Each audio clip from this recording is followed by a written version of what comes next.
आसंतु बुझिबा उपपद्य 7टी वृत्तर केन्द्रରୁ ଏହାର ବ୍ୟାସଭିନ୍ନ ଏକ ଜ୍ୟା ପ୍ରତି ଅଙ୍କିତ ଲମ୍ବ ଉକ୍ତ ଜ୍ୟାକୁ ସମଦ୍ୱିଖଣ୍ଡ କରେ। ଅର୍ଥାତ୍ ଓ ବୃତ୍ତର କେନ୍ଦ୍ର mn ଏକ ଜ୍ୟା କେନ୍ଦ୍ର ଓରୁ mn ଜ୍ୟା ପ୍ରତି ଅଙ୍କିତ ଲମ୍ବ OB ଏହା mn ଜ୍ୟାକୁ ସମଦ୍ୱିଖଣ୍ଡ କରେ। अर्थ mn ଜ୍ୟାଟି B ବିନ୍ଦୁରେ ସମଦ୍ୱିଖଣ୍ଡିତ ହୁଏ। अर्थात MB = BN। प्रमेय 2.1 उपपद्य 7 ठीक विपरीत कौन से वृत्तरे व्यासभिन्न एक ज्यार मध्यबिंदु और केंद्र को जोग करुवा रेखाखंड उक्त ज्या प्रति लंब अटे।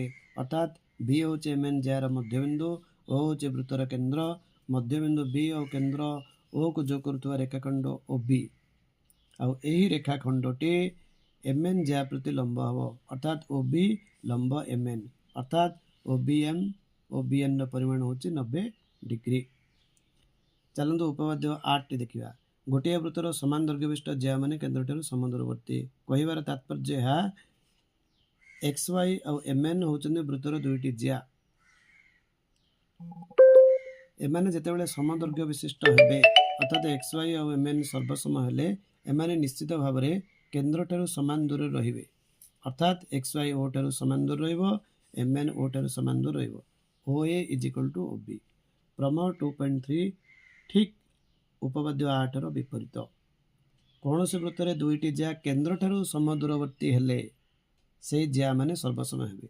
जेतेबेले XY और MN केन्द्र O ठारू समान दूर रहिबे निश्चित भाव में से भी सर्वसम हेबे। अर्थात OA OB सेम हेले XY MN सेम हम। तापर चलन देखिबा उपपद्य 9। उपपद्य 9 कहूचे गोटे वृत्तर दुईटी सर्वसम ज्या केन्द्र ठारे जे गुण उत्पन्न करती से माने सर्वसम। देखियो XY और MN हूँ वृत्तर दुईटी ज्या जितेबाला XY MN सर्वसम हो से माने निश्चित भाव में केन्द्र ठारे जो कोण उत्पन्न करेंगे से माने भी सर्वसम हेबे।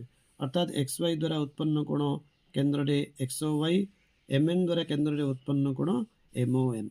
जितेबाला XY MN सर्वसम हे XY MN ऑटोमेटिक सर्वसम हो। प्रमेय 2.4 उपपद्य 9 ठीक विपरीत अर्थात गोटे वृत्तर दुईटी ज्या केन्द्र ठारे जो कोण उत्पन्न करती से माने सर्वसम हेले ज्या दुईटी सर्वसम हेबे। आर अर्थ हूँ XY MN हूँ वृत्तर दुईटी ज्या एमाने उत्पन्न करुवा कोण दुईटी हूँ XY MON। XY MON सर्वसम हेले निश्चित भाव से संपृक्त XY MN ज्या सर्वसम हेबे। थैंक्स।